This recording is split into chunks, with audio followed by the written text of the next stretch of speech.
Boa noite, pessoal. Tudo bom? Mais um Road Talks se inicia com sucesso, graças a Deus. Estamos aqui com um convidado incrível, que é o Marcelo. Mas antes, vamos conversar por que a gente está por aqui, né? A gente faz esse papo com pessoas incríveis e estamos aqui por um objetivo, que é ajudar o Hospital Fabiano de Cristo. O Hospital Fabiano de Cristo é um hospital sem fins lucrativos que ajuda pessoas carentes com câncer.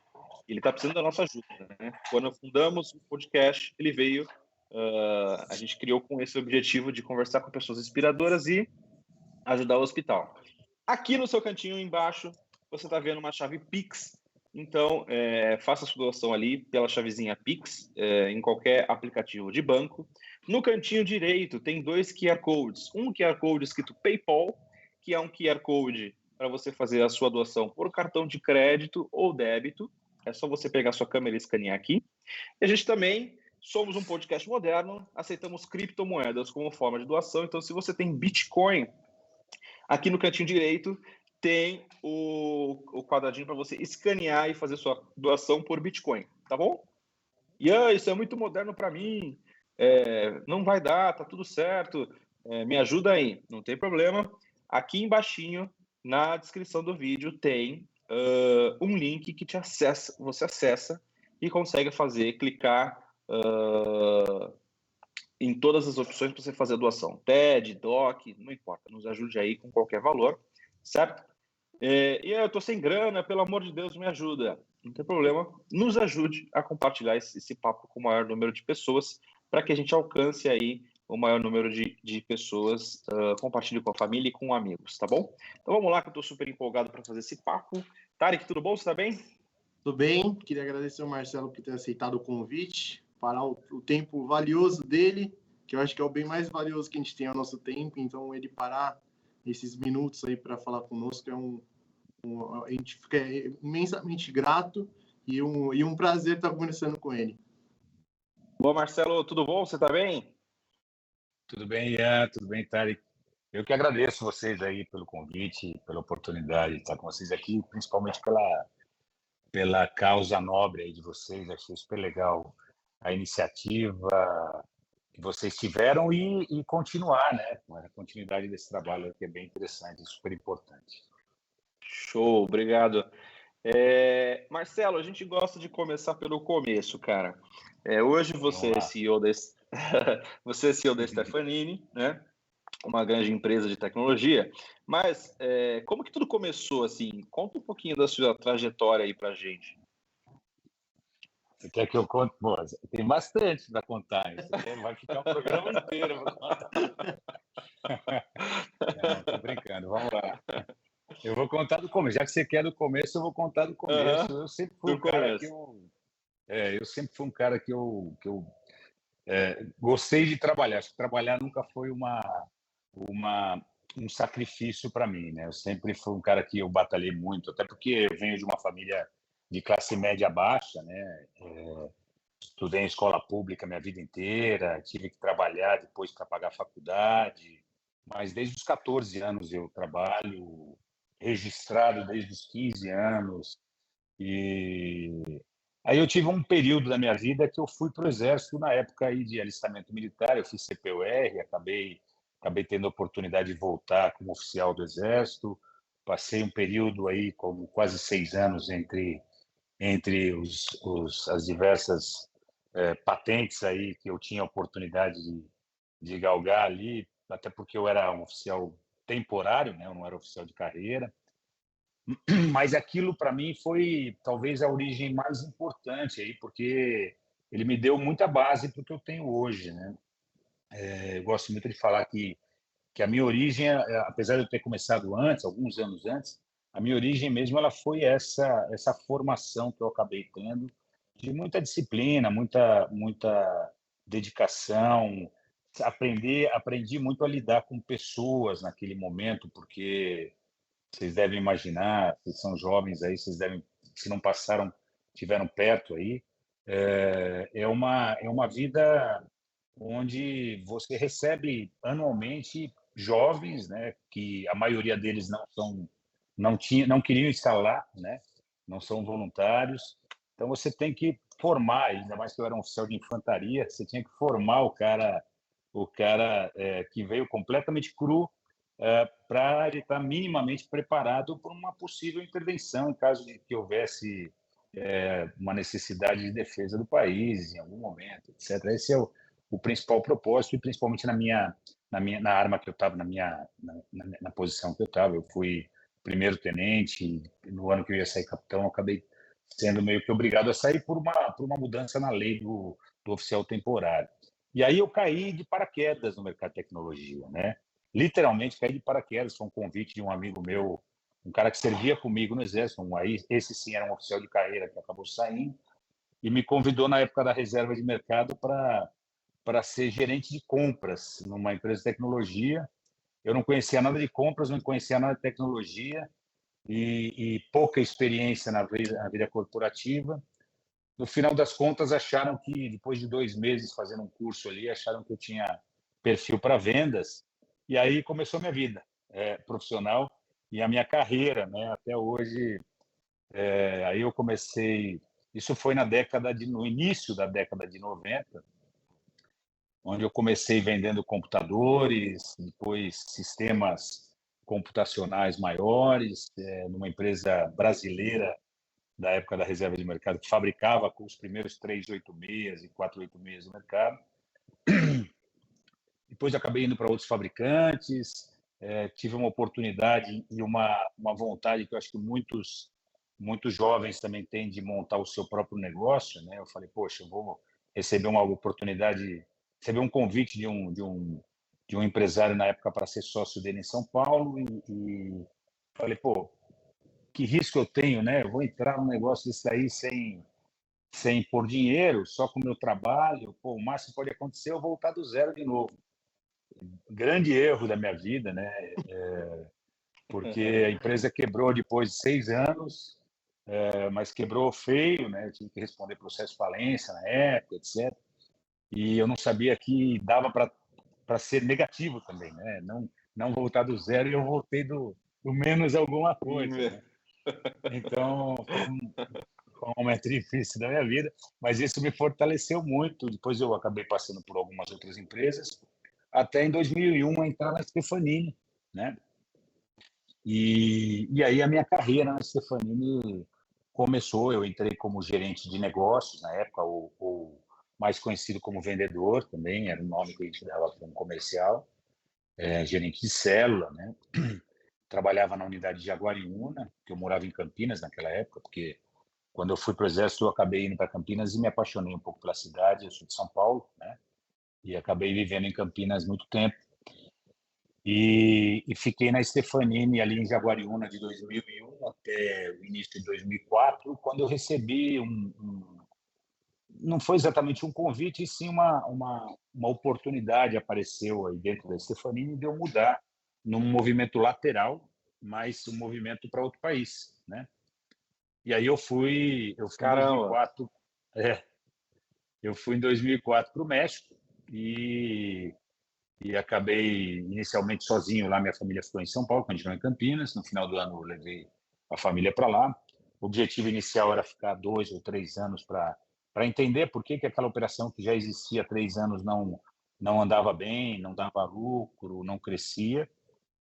E aí, dos 2 ou 3 anos que eu ia ficar, acabei ficando 16 anos lá e voltei para o Brasil no final de 2019. Mas no México eu acabei tendo eu fui crescendo de posição junto com a empresa. Quando eu cheguei no México, a empresa tinha 5 funcionários. Eu era gerente comercial também, vendedor. Depois eu assumi como country manager da operação do México. Depois eu fui assumindo como diretor-geral da operação de lá e country manager também. Fiquei de 2004 até 2011 responsável pela operação do México. Nesse período a empresa cresceu. A gente abriu 5 unidades, fábrica de software, e eu acabei já de 5 pessoas, a gente foi para quase 1.000 pessoas em 2011. E aí, em Caraca! 2012, quando a empresa já estava num tamanho bastante grande, globalmente falando, eu tive a oportunidade de assumir a América Latina sem Brasil e continuei baseado no México. Então, eu fiquei em 2012 até 2019 como CEO da América Latina, só dos países hispano-hablantes, né, dos países hispânicos ali da região, até o final de 2019, setembro mais ou menos, quando eu recebi o convite para voltar e assumir a Operação do Brasil. Estou aqui até agora. Então, essa é um pouquinho da Caramba. história abreviada aí, né? E como que foi, Marcelo? Você recebeu um convite para ir para o México? Você sabia falar espanhol? Não sabia? Já conhecia o Nem Buenos México? Dias eu falava. Nem Buenos Dias eu falava direito. Não, é muito essa etapa foi muito interessante porque eu estava num momento da minha vida em Campinas, né, mesmo na operação da Stefanini, que eu estava me patinando, né? Eu estava numa zona de conforto ali. A empresa estava lá, eu estava com uma operação relativamente legal, vendendo, uma qualidade de vida boa, porque Campinas é uma boa cidade para viver. Tinha os grupos de amigos, meus filhos ali que estavam entrando na adolescência, estavam adaptados na escola, minha esposa trabalhando, tal, então estava uma vida relativamente boa, mas eu não conseguia avançar, né? Eu não crescia e pintou uma oportunidade no final de 2003, num bate-papo de bar, literalmente aí no final de ano, a gente estava um pouquinho antes de sair de férias. O meu diretor, na época, quem me contratou, perguntou se eu não tinha visto uma oportunidade que apareceu no México no boletim interno de oportunidades. Eu falei, eu vi, mas deletei, né? Porque não é um. Você nunca imagina em mudar para o México, né, cara? Você imagina mudar para os Estados Unidos, para a Europa. E o México é um país que você não fala, pô, eu vou viver no México, né, hoje. E eu nunca tinha ido para o México, nem para Cancún eu tinha ido, então não conhecia. Aí surgiu essa oportunidade e falei, não tenho nada a perder, né? E eu estava naquela fase ainda que eu tinha acabado, tinha 2 anos que eu tinha saído, tinha uns 4 anos que eu tinha saído do processo da minha empresa, foi doloroso, passei por momentos muito difíceis. Então, foi uma oportunidade que eu acabei conversando com o Marco Stefanini, que é o acionista principal da empresa, né, o dono da empresa, e nessa conversa com ele, mais ou menos em final de janeiro, a gente acabou acertando que em abril eu iria para lá, né? Eu falei, mas eu não falo nada, quanto que eu vou ganhar e tal. Não tem problema, a gente vê. E foi uma coisa de boca, né? Eu fui para lá sozinho primeiro, para me adaptar, para ver. Fiz um cursinho básico ali numa escola em Campinas para aprender a falar buenos dias, buenas tardes e buenas noites, né? Porque não era fácil. E cheguei no México em dia 12 de abril de 2004, sem Caramba. conhecer nada, sem saber se ia precisar de visto de imigração, de processo imigratório, uma empresa que não tinha estrutura nenhuma lá na época, né? Eu fui meio que cobaia de expatriação de funcionários. Não foi exatamente uma expatriação, porque eu não fui expatriado, mas eu fui como local lá no México, depois do ano seguinte. E aí fui aprendendo lá, aprendi espanhol lá, fiz aula, né? Aí eu tomei algumas decisões importantes que me ajudaram também com o México, né? Entendi.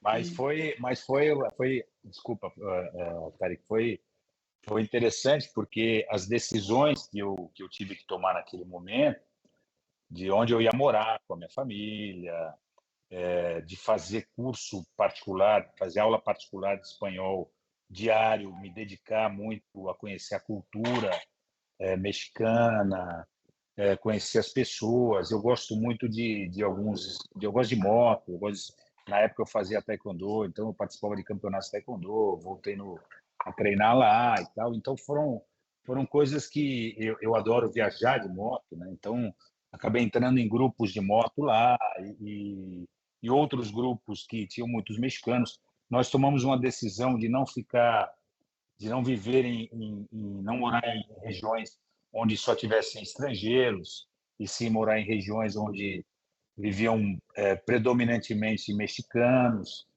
Eu e minha esposa tomamos a decisão de colocar nossos filhos em escolas tradicionais mexicanas e não escolas internacionais, que é onde a maioria dos expatriados colocam os filhos. A gente decidiu isso porque a gente não sabia quanto tempo a gente ia ficar lá, né? Podia ser que eu ficasse 2 anos, podia ser que eu ficasse 16, como eu fiquei, ou a vida inteira, né? Talvez. Então, essas decisões foram importantes e me ajudaram muito ali no trabalho também. E o Marcelo, você acha que esses perrengues também agregaram profissionalmente? Você acha que e você Totalmente, passou cara. muito perrengue porque querendo ou não é outra cultura, é outra realidade, igual você falou, Totalmente, a gente tem o sonho totalmente. da Europa, Estados Unidos, aí você vai lá e acaba no México, que também é um país. Não, o Tarek, foi assim, para mim, todos os perrengues que eu passei na vida foram os momentos onde eu mais cresci, né? Todos, sem exceção, todos. Desde a da quebra da minha empresa, as mudanças que eu tive que fazer, a saída do Exército, por exemplo, faltando 2 meses para eu renovar o meu contrato lá, teve uma mudança na lei, eu tive que sair, minha esposa grávida do primeiro filho, uma bagunça do caramba, mas eu acho que aí você consegue, de certa maneira, adquirir um pouco de casca grossa aí para ir aprendendo a superar obstáculos que às vezes muitas pessoas não conseguem superar, né? Então, isso daí para mim foi ótimo, ter ido para lá, sem falar espanhol, aprender na raça, aprender a me virar no México. Porque talvez se tivesse uma estrutura da empresa montada para fazer tudo por mim, nessa parte pessoal, talvez eu não tinha aprendido muita coisa, né? Então, por exemplo, todo ano eu tinha que renovar meu processo migratório no México até um determinado momento, onde eu conquistei a residência permanente, né? Todas as empresas que levavam expatriados faziam através de um advogado. Eu fazia sozinho, né? Eu mesmo ia lá no Instituto de Imigração, fazia o processo. Era uma encheção de saco, mas eu aprendia a me virar bastante, né? Então, essas coisas foram muito boas. O fato de eu ter inicialmente ficado num bairro mais mexicano foi difícil. Seria muito mais fácil para mim eu estar com gente que falava meu idioma, que conhecesse do Brasil. Mas aí eu comecei a perceber que os grupos de expatriados, que é muito legal também, porque eu tinha contato com todos, né? Mas os grupos de expatriados, a tendência daquelas pessoas, como eles já tinham prazo determinado, né, para ficar lá, o cara fica vivendo numa bolha, literalmente, né? Ele vive um período ali, então para ele não importa se o México tem trânsito, se o país está bagunçado, se não está, a vida dele é boa, porque ele vive bem, ele tem o carro muitas vezes blindado, que a empresa dá, então e eu não tive nada disso. Com 2 meses de México, eu tive um sequestro relâmpago que eu passei ali, que eu fui, Ah, também foi outro dos perrengues que eu passei ali, né? Então, e foi no momento cara, onde a violência no México era famosa pela quantidade de cabeças cortadas que se encontravam nas ruas, né? Estou exagerando um pouquinho, mas é verdade, era um momento muito difícil da questão do narcotráfico e, e naquele início ali o sequestro era bem comum ali no México, né?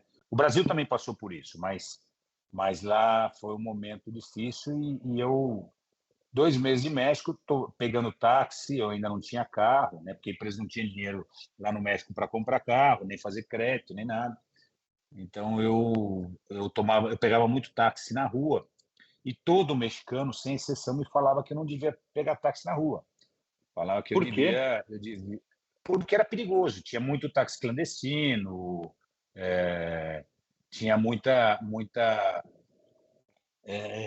situação onde os caras se fingiam de taxistas e, no fundo, eles queriam te sequestrar para levar seu dinheiro. Mas era aquele sequestro relâmpago, né, que acontecia aqui, que o táxi te levava. E todo mundo me falava para pegar táxi no ponto, né, que se chama de sítio, mas era no ponto, né? E eu, não, malandrão, que era muito mais fácil e mais barato pegar na rua, porque era menos de um quarto do preço do ponto, né? E eu Caramba. acabava pegando táxi na rua e um desses daí eu acabei sendo sequestrado. Entraram 2 caras armados comigo, ficaram me levando, ficaram assim, umas 2 horas passeando com ele. Me levaram pouca coisa, porque eu tinha pouca coisa na época, mas foi o susto, né? Porque Você, a, a, você, você pensou em a voltar? Falou inocência assim, ali eu perdi, né? você pensou em voltar, Marcelo? Falou, chega de México, não tá para mim, eu vou Totalmente, voltar para o Brasil. totalmente. Eu pensei, ali foi o que eu mais pensei naquele momento, porque assim, eu vivia sozinho num apartamento, né? Minha esposa e meus filhos ainda não tinham ido para lá, eles estavam no Brasil. E isso foi, eu cheguei em abril, isso foi acho que no final de maio. Em julho, a minha família ia para lá passar férias, umas 3 semanas comigo. Aconteceu isso no final de maio. Pô, na hora eu falei, pô, não tem por que ficar aqui, eu vou embora, vou passar esse perrengue aqui sozinho. Imagina se tivesse me acontecido alguma coisa aqui, a minha família ia ficar sabendo uma semana depois, né? Então, eu estava literalmente sozinho, né? Então, Sozinho. Ah, não conhecia ninguém, era uma coisa bem, bem louca. E, mas aquele momento foi uma decisão também de ter ficado e que me ajudou bastante nessa porque daí você muda um pouco o seu comportamento, né? Eu estava isso e assim não é porque era o México, qualquer país tem esse tipo de problema. Claro que alguns sim, países mais desenvolvidos é diferente, né? Mas você tem carteira roubada e celular roubado na Itália, na Alemanha, nos Estados Unidos, em qualquer lugar, né? É, naquele momento, esse era um dos perigos que eu estava correndo. Eu achei que eu estava muito mais tranquilo, porque eu vinha de São Paulo, uma cidade que era mais violenta, eu estava mais acostumado com isso e tal, e me relaxei muito, né, naquele momento. Então, quando aconteceu isso aí, você fica mais esperto um pouco e eu acabei mudando minha postura, me ajudou muito a partir dali, daquele momento em diante, à medida que eu fui me acostumando, eu sempre achei o México a cidade do México muito mais tranquila do que São Paulo, por exemplo. Toda vez que eu vinha para São Paulo, eu ficava preocupado com assalto em farol, no carro, te levarem seu celular, notebook. E lá eu não tinha essa preocupação. Cidade do México, literalmente, essa não era uma preocupação que as pessoas têm normalmente, né? Pelo menos na época que eu vivi lá. Você parava no café, abria o seu notebook, trabalhava de lá e as coisas funcionavam normalmente. Então, não era muito normal você estar andando com um tênis bom na rua e te roubaram o tênis. Nunca vi isso aí acontecer no México.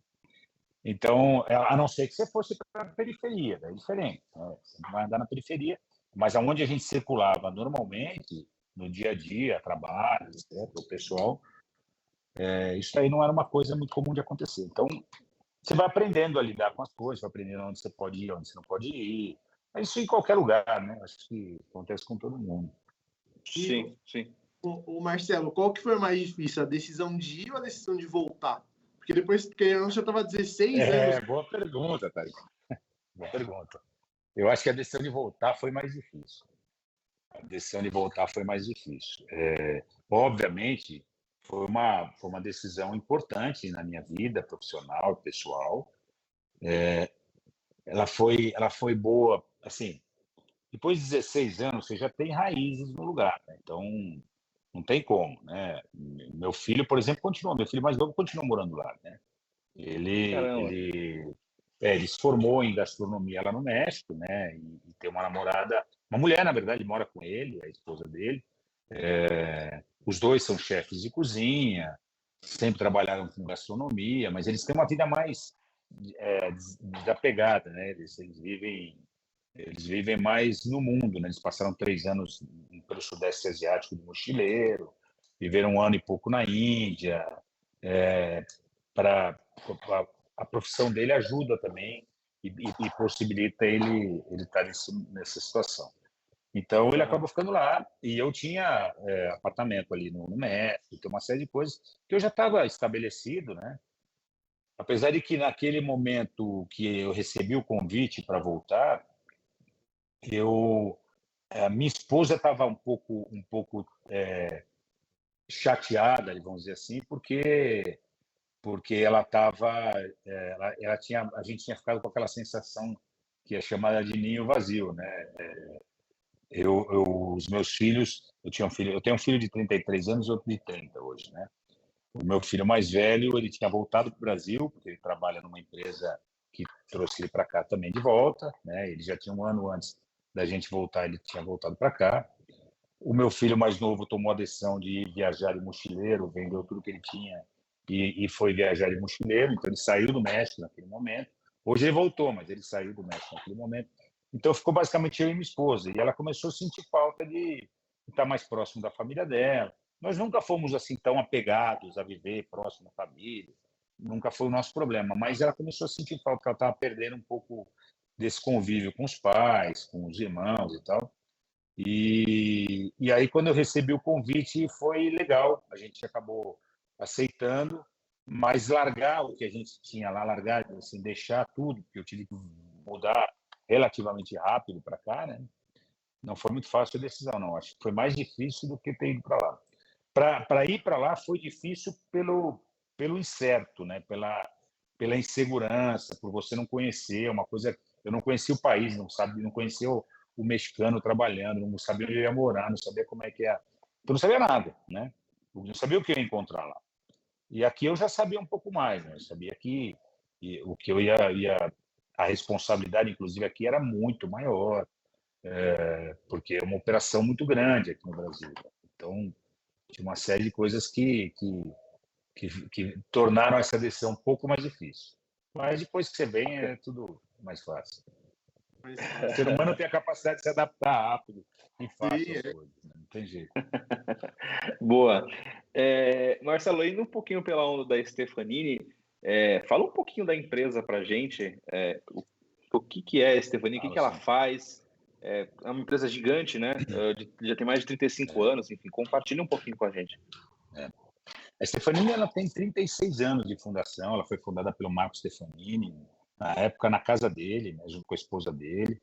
Eles começaram o negócio com treinamento de mainframe. O Marco é um cara muito empreendedor, né? É um cara que ele teve, na época, ele já tinha muito a vontade de ter o negócio próprio, mas ele não é formado em tecnologia, ele não vem do mundo de tecnologia, ele é formado em geologia, né? Então, nada a ver com tecnologia. Caramba. Mas ele teve uma oportunidade de fazer um curso na época num grande banco brasileiro, que é onde a irmã dele trabalhava, e falou para ele ir lá aprender um pouco. Ele estava um pouco perdido também, e logo depois que ele saiu da faculdade, aí ele fez um curso de mainframe, acabou aprendendo um pouco sobre IBM, etc. E começou a dar treinamento, começou a fazer algumas coisas. E já montou, em 87, ele montou a empresa dele, que era praticamente na casa dele, um espaço bem pequenininho. E a partir dali ele foi crescendo. A empresa ela foi tomando um rumo de uma empresa de serviços de tecnologia, né? Passou por várias crises também, tanto que existe um livro que foi feito uma biografia do Marco, que é chamado O Filho da Crise, né? Que o Marco ele passou com a empresa por vários momentos de crise no Brasil, de inflação, mudança de moeda, etc. E aquela retenção de grana que foi feita num determinado governo, que ele ficou sem grana e tal. Então foram também vários perrengues que ele passou, e isso também a empresa, mas pela maneira como ele sempre conduziu a empresa foi crescendo e foi tomando um vulto importante no cenário brasileiro, né? É uma empresa que trabalha muito com serviços de tecnologia, toda a parte de desenvolvimento de sistemas, suportes à infraestrutura em geral, outsourcing em geral, né? Tanto de processo como de infraestrutura e de aplicações. E ela foi passando, a partir de 2009, 2010, começou a passar por um processo de aquisições de empresas, né? Era um momento que o Marco viu a oportunidade de comprar algumas empresas, foi comprando, e pouco a pouco, de lá para cá, a gente foi criando. Primeiro que veio em paralelo o crescimento internacional da empresa, ela cresceu no Brasil, depois ela foi crescendo internacionalmente, nessa época de 2000, 2001. Ela começou a tomar corpo realmente na operação internacional, e a partir de 2010, mais ou menos 2011, foi quando vieram as aquisições.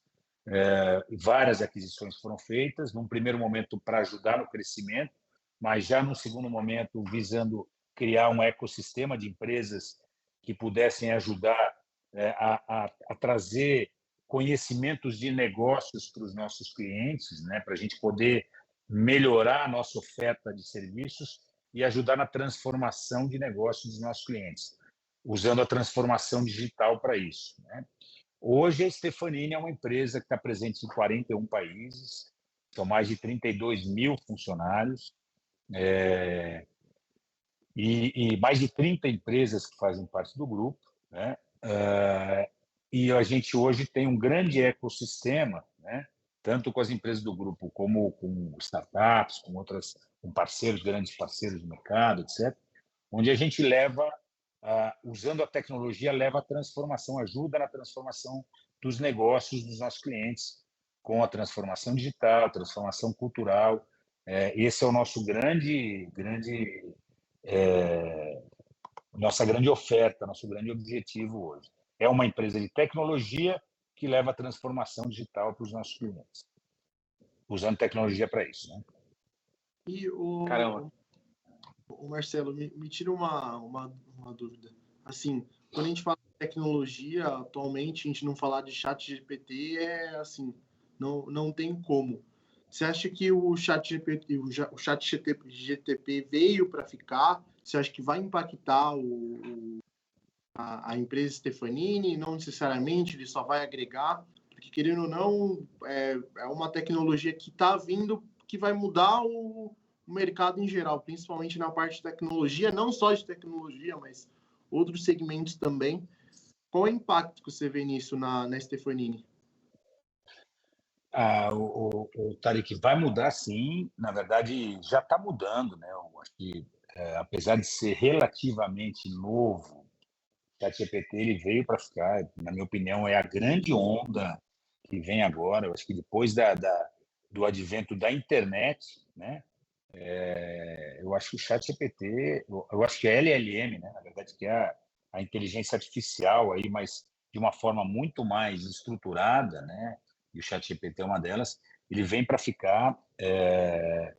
Ele vai trazer benefícios muito grandes para empresas e pessoas.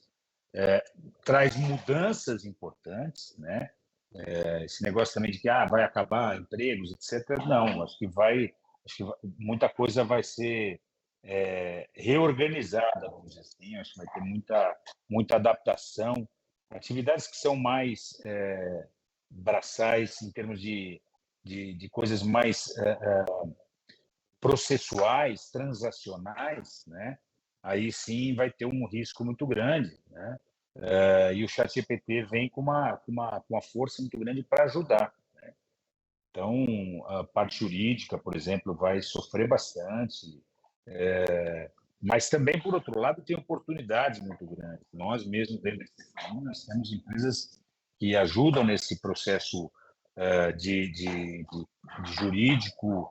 É uma empresa que vem desse mundo de plataforma tecnológica para ajudar as empresas a terem realmente a inteligência artificial como a grande o auxílio apoiador aí para a tomada de decisões das empresas, né?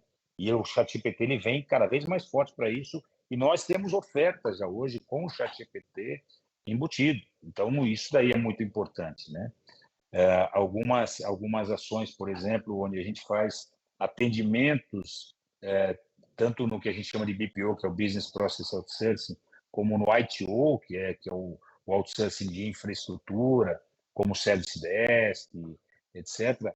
Aí nós temos o ChatGPT e já temos inteligência artificial muito integrada às nossas soluções para ajudar na tomada de decisões, para realmente ajudar o cliente a ter uma velocidade maior de atendimento, diminuir backlogs, etc. Então, a gente vê mesmo em termos de programação, de você levar para o cliente.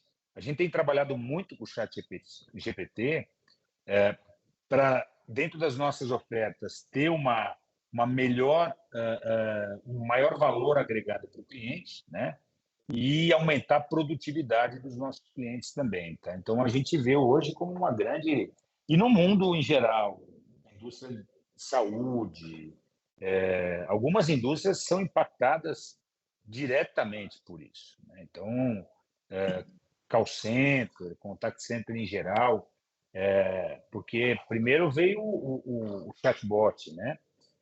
mas o ChatGPT ele vai muito além do chatbot. Então, tem uma integração direta que antes o chatbot era humanizado e agora o ChatGPT ele vem para melhorar ainda mais. E a gente estava até 10 minutos atrás, eu estava, antes de entrar na reunião com vocês aqui, eu saí de uma reunião de 2 horas com todos os CEOs globais, com alguns líderes da companhia, falando sobre as nossas ofertas, que a gente vai o tempo inteiro implementando e evoluindo, usando o ChatGPT para isso. Então, sem dúvida nenhuma, para mim, o ChatGPT é uma grande... A Web Summit, por exemplo, agora no Rio de Janeiro, na semana passada, o maior evento de tecnologia do mundo, ele só falou o tempo inteiro, o que surgiu ali foi inteligência artificial, ChatGPT, etc.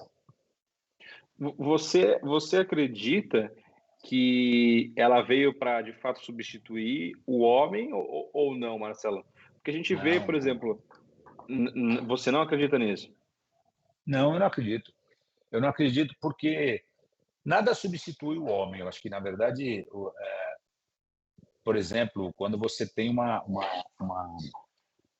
você usa, não sei se vocês já tiveram a oportunidade de usar, né? Eu acredito que Já. sim.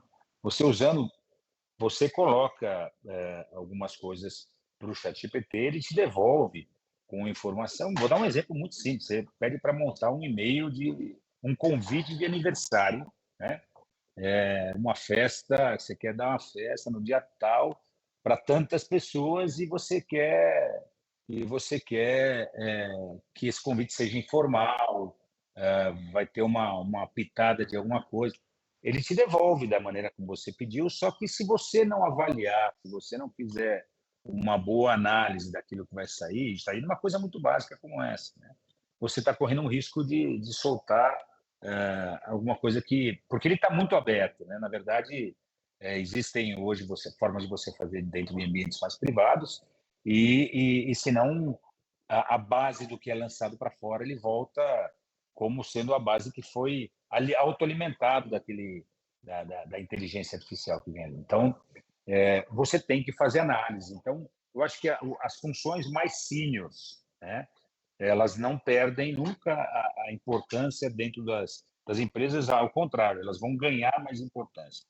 E as mais básicas também não, porque normalmente você precisa de gente para alimentar isso tudo o tempo inteiro, né? Eu estou falando de uma forma muito genérica, muito... talvez aquela camada mais transacional é onde perde um pouco, mas vai ser redirecionado para outras áreas, né? Então, eu não acho que vem para substituir, não. Em algumas situações, sim. Em outras, mas não dá para falar que o humano vai ser trocado pela máquina, não. Eu acho que está muito longe disso. Mas você não acha que pode afetar o senso crítico, ainda mais das novas gerações, Marcelo? Esse é um dilema, né, Tarek? Acho que esse é um grande ponto ainda não sei como que vai ser, mas eu tenho minha opinião pessoal, né? Eu acho que as novas gerações, elas vêm com outra pegada, né? Eu acho que assim, as escolas vão ter que se reinventar, né? E aí é um problema muito grande que eu acho que, em geral, a educação vai ter que se reinventar no mundo inteiro e no Brasil principalmente, né? Isso aí vai ser extremamente importante, porque com o advento da pandemia, de todo mundo ir para home office, que já se transformou numa coisa muito mais remota do que presencial, nas escolas em geral. E agora o ChatGPT, que todo mundo tem acesso, com informação que vem de uma maneira muito mais fácil, né? Eu estava lendo uma matéria no jornal, a Decoreba usa o ChatGPT para tudo, né? Então, você não tem mais aquela investigação de buscar informação, você acaba trazendo. Então, esse é um ponto que eu ainda não sei, sinceramente, eu não sou a melhor pessoa para falar, mas a minha opinião é que vai ter que ter muita reinvenção rápida de tudo e o sistema público de educação, privado em geral, vai ter que se reinventar, né? E é para isso que existem empresas como a Stefanini, para ajudar também essas empresas a se reinventarem e usar isso aí de uma forma adequada. É isso que a gente faz. Boa, boa. Marcelo, indo um pouco para a sua profissão em si, hoje você é CEO. O que faz um CEO e qual que é a diferença de um CEO de sucesso para um de não sucesso? Como que você encara isso? Pergunta difícil. Se eu soubesse, eu seria o cara mais bem-sucedido do mundo, né? Se eu tivesse a resposta, eu seria hoje um bilionário. Mas, mas vamos lá, eu vou tentar responder o que eu vejo aqui. Eu não sou, também não sou a melhor pessoa para falar, mas o que eu acho, né, cara? Acho que assim, vou falar de mim, né? Não vou falar outra vez, eu não sou a melhor pessoa para falar dos outros, mas eu tenho visto muito, eu tenho acompanhado muito, acho que eu tenho alguns anos de experiência e você vai percebendo. Um CEO ele tem uma responsabilidade muito grande dentro das empresas, que é o cara que acompanha, ele é o cara que acompanha o processo em geral, ou seja, o desenvolvimento da empresa e ele que dá o direcionamento daquilo que vai ser feito, né?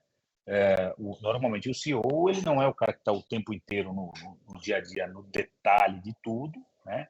Mas ele tem que entrar, ele tem que ter uma visão muito estratégica do que a empresa está fazendo, o direcionamento, mas ao mesmo tempo ele tem que muitas vezes aterrissar e entrar no detalhe para ele perceber coisas que lá de cima você não consegue perceber. Então, eu acho que normalmente você vê muitos CEOs que são bem-sucedidos, o cara que consegue entrar no detalhe. Não estou dizendo que o cara tem que ser técnico necessariamente naquilo que está sendo feito. O cara tem que ser um bom gestor, tem que saber lidar com pessoas, tem que escolher pessoas corretamente, tem que saber escolher uma boa equipe, porque a equipe sim é quem vai fazer o dia a dia. Eu acho que esse é um dos grandes acertos de um CEO, uma das grandes dificuldades e desafios que o CEO tem. Ele tem que ter uma boa equipe que ele vai conduzir, tem que ter uma boa liderança, né? Que é importantíssimo.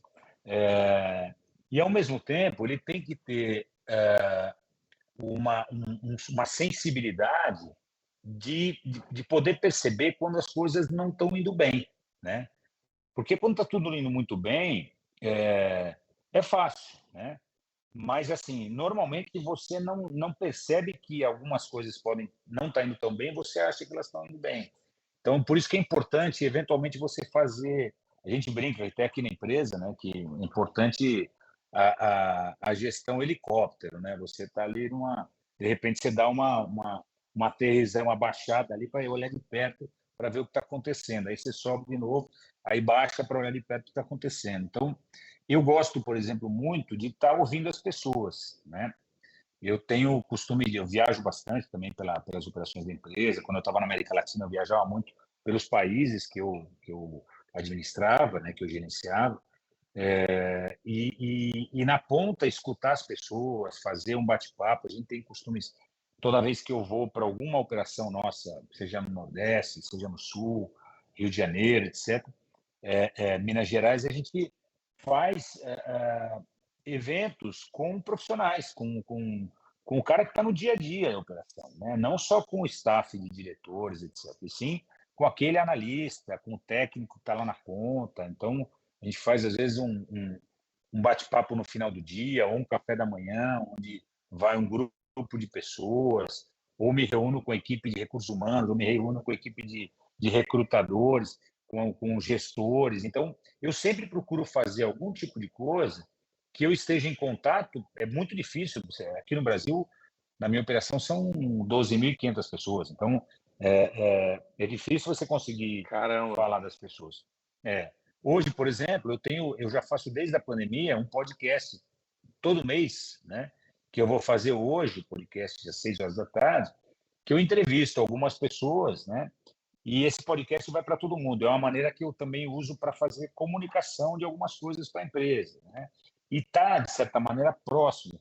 Na época da pandemia, a gente fazia lives, né? Não podcast. A gente fazia as lives para passar mensagens, até para dar de uma forma mais cadenciada o que estava acontecendo, o que a gente estava vendo, como é que a empresa estava se portando para para passar a comunicação para o nosso profissional, que é quem está realmente no dia a dia, lá na ponta, que é o cara que mais sofre lá, porque às vezes ele não o que a empresa está fazendo e eu estou aqui tendo que ficar em casa, vai acontecer comigo, vou perder emprego, não vou perder emprego. Então, esse é um ponto extremamente importante. E assim, trabalhar muito com exemplos, eu gosto muito disso, né? Acho que não tem muito. Não é questão de ter uma receita mágica, né? Mas eu acho que são alguns pontos importantes. Acho que trabalhar com exemplo, estar próximo da base para você saber o que está acontecendo, sentir a temperatura, porque lá de cima vem as coisas muito filtradas para você, né? Esse é um problema, porque tem o líder, o coordenador, tem o gerente, tem o diretor, até chegar em você. Então, é difícil e vem sempre filtrado. É aquela comunicação do telefone sem fio, né? Às vezes a coisa vem exponencializada para o bem ou para o mal, né? E eu gosto muito de estar próximo de cliente, né? Eu sou um cara que até a minha origem ali depois do exército, eu sempre fui muito comercial, né? Então tem mais de 30 anos que eu estou nessa vida comercial. Então eu gosto muito de estar em cliente, eu gosto de estar conversando com o cara, eu gosto de sentir como vai também a temperatura do negócio na ponta, se o determinado segmento está mais forte que o outro, se tá, o que está acontecendo realmente. Porque, outra vez, se você não faz isso, você recebe uma percepção que muitas vezes não é a correta, né? Às vezes é a percepção de uma pessoa que não necessariamente é correta. Escutar vários lados. Então, são essas coisas que eu procuro usar no meu dia a dia. E outra vez, não sei se é a melhor ou não, mas é a que eu mais me adapto, que de certa maneira tem dado certo para mim. Você está há muitos anos, sem dúvida, dando muito certo, né, Marcelo? Alguma coisa boa eu estou fazendo, né? Senão eu já teria saído. Senão eu já teria.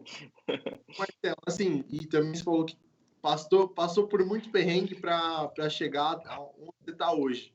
Assim, qual que foi assim, a fase mais difícil que você passou e como você deu a volta por cima e qual conselho você dá para quem está numa fase não das melhores, não muito boa?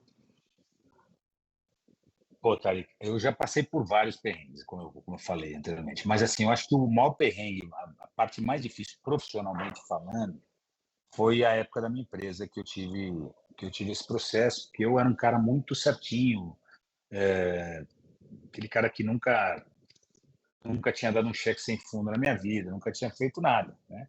E eu era muito quadradão aí nesse aspecto. E, de repente, com uma guinada na minha vida, eu acabei sofrendo um revés aí importantíssimo. Teve uma série de coisas que aconteceram na época, não vem ao caso aqui agora, mas uma mudança no comportamento do mercado, da empresa que eu trabalhava, do meu principal parceiro, teve uma mudança estratégica muito grande que afetou diretamente o meu negócio, uma ingenuidade de gestor minha muito grande, que eu acabei fazendo coisas que não deveria ter feito. Eu digo sempre que se eu tivesse trabalhado na Stefanini antes de ter minha empresa, eu nunca tinha quebrado, porque a Stefanini me deu uma base de gestão muito forte também e que me ajudou muito e que hoje, se eu tivesse montado um negócio, eu iria usar muito isso daí como sendo a base. Mas esse momento foi muito difícil, porque eu fiquei com muitas dívidas, com muitos problemas financeiros, tive que ficar 2 anos aí respondendo o processo. É uma coisa desagradável, é muito problema. E eu dei a volta por cima com perseverança. Eu nunca tive muito medo também de dar 2 passos atrás e falei, pô, vamos começar de novo, sabe? Eu nunca tive orgulho para falar, pô, eu não, nessa posição não vou ficar jamais, né? Eu sempre, o que eu tiver que fazer, eu vou fazer, mas eu vou dar a volta por cima. Eu tenho realmente uma persistência muito grande nas coisas que eu faço. E eu tenho um objetivo. Eu sou muito focado nos objetivos que eu traço para mim, para minha vida profissional, pessoal. E aí isso aí acabou me ajudando também nesse período. Então, eu nunca fiquei, mesmo com esse processo, eu nunca fiquei nem um dia desempregado, né? Porque eu tive que fechar minha empresa num dia, uma sexta-feira, na segunda-feira eu estava trabalhando em uma empresa empregado, né? Então, isso acabou me ajudando, né? Não entrei em depressão sem estar fazendo nada. Não deu tempo de eu entrar em depressão. Eu digo assim, eu não tive espaço, né? Eu não tive oportunidade para entrar em depressão. Eu tinha que correr atrás. Já tinha 2 filhos para sustentar, tinha casa para pagar aluguel, etc. Então, não era fácil. E aí, a mudança para o México, para mim, depois de já estar na Stefanini, ela foi muito boa, né? A mudança do México, para mim, eu digo que quando alguém pergunta se eu gosto do México, eu falo, pô, eu sou super suspeito para falar, porque o México mudou a minha vida, né? O México, ele me deu uma oportunidade de me reestabelecer na vida brutal. É um país maravilhoso em termos de, de área, né? Geografia, história, tradição. O povo mexicano é maravilhoso, é muito legal. Tem, obviamente, suas dificuldades. Trabalhar no mexicano, com o mexicano, você tem que aprender a lidar muito bem, não é fácil, é muito diferente, você tem que se adaptar, você tem que aprender o que uma horita que ele fala para você é um lapso de tempo entre um segundo e nunca mais. Então, você vai se adaptando nessas coisas, né? Mas é muito legal. Então, esse eu acho que talvez foi o maior perrengue e essa foi a virada que eu dei importante, né? Boa. E Marcelo, para os jovens que estão nos assistindo hoje, assim, que dica que você daria para chegar a um cargo de CEO, né? Qual caminho, assim, você recomendaria para um cara que quer seguir essa linha e quer um dia chegar numa posição como a sua? Legal. Cara, assim, primeiro que eu acompanho muito jovens, né? A gente tem muito programa a gente faz alguns trabalhos aqui legais com universidades. Por exemplo, a gente tem uma parceria muito grande com a SPTech, né? A antiga Bandtech, onde jovens que não têm tanta condição têm uma formação muito boa e é um modelo que é meio que autossustentável para ele, porque ele, depois do primeiro ano, ele já vem trabalhar em algumas empresas, né? E o trabalho dele naquela é como estágio, mas o trabalho dele naquela empresa paga a própria universidade para ele. Então, e a gente, desde o início, a gente traz a cada semestre mais de 30, 40 alunos da SPTEC e são pessoas humildes, mas pessoas com uma cabeça muito legal. Então, você vê os meus filhos também, né? Você acaba passando, eu tenho filhos, são jovens ainda, mas já adultos, mas com a cabeça já numa nova geração. E aqui na Stefanini você acaba vendo muitas gerações novas também. E uma das características do jovem atualmente é que, normalmente, ele já quer crescer rápido, né? O cara já quer sair da faculdade sendo gerente e diretor, né? O cara que vai trabalhar na empresa, né? Ou dono de empresa, né? Então não é tão simples assim, né? Então o primeiro conselho as coisas não são tão fáceis assim, tem que batalhar muito, né? Por mais que pareçam fáceis, vai ter muito perrengue, né? E esses perrengues vão ajudar muito você, vai ser muito legal, vai ser muito importante. Depois, talvez naquele momento, você sofra muito, né? Você vai ter realmente que tomar cuidado para não deixar aquilo te absorver demais, mas isso é importante, que você consiga equilibrar isso aí e ter uma cabeça legal. O grande problema atualmente também dos jovens, e a pandemia potencializou isso, é o problema mental, né? A saúde mental, que o jovem fica muito tempo em casa, muito tempo no computador, muito tempo no celular, muito tempo... e isso aí acaba deixando... Como a gente tem pouco filtro naquela informação que a gente recebe, né? E muitas polarizações o tempo inteiro, você acaba tendo problemas de não conseguir lidar muito bem com isso no dia a dia, né? Isso não é só o jovem, inclusive eu, adulto, etc., você acaba tendo isso. Mas o jovem, talvez por ele não ter tanta experiência, tanta bagagem, ele acaba sofrendo mais, né? Então, não é à toa que você vê uma quantidade de jovens tendo que passar por tratamentos, terapias, etc. Quem pode, né? E quem não pode, né? Esse é o maior problema. Mas, bom, voltando, eu acho que o conselho principal, acho que a recomendação principal é essa: vai ter muito trabalho, vai ter muito perrengue, vai ter muita dificuldade, mas eu acho que a persistência, a perseverança, você se preparar, você estudar, você fazer o máximo possível de cursos de idiomas para você conhecer mais é importante, você conhecer outras culturas. Um dos melhores acontecimentos para mim e para os meus filhos foi, para minha família em geral, foi ter tido a oportunidade de viver em outro país. Isso te abre uma cabeça de forma brutal. Então, se você tiver a oportunidade de nem for para passar 2 meses, um mês em outro país para você conhecer como é viver a vida lá e não de turista, é muito legal. E conhecer sempre que possível outras culturas, mesmo daqui você falando com outras pessoas. Como existe esse tipo de plataforma aqui que a gente está agora, você consegue falar com outros países, com outras pessoas, outras culturas, desde que você queira, né? Você consegue jogar por internet em outros idiomas, porque você não vai falar e porque você não vai conversar, né? Show, show. Então, acho que esse é o conselho principal. Boa. Estamos chegando no final, Marcelo. Para a gente encerrar com chave de ouro, a gente sempre faz essa pergunta. Se você encontrasse você mesmo, antes de entrar no exército, lá no começo, assim, o que você falaria para você mesmo? Boa, pergunta difícil, eu acho que isso que eu acabei de falar para mim, cara. Eu acho que você vai passar perrengue para cacete, se prepara, né?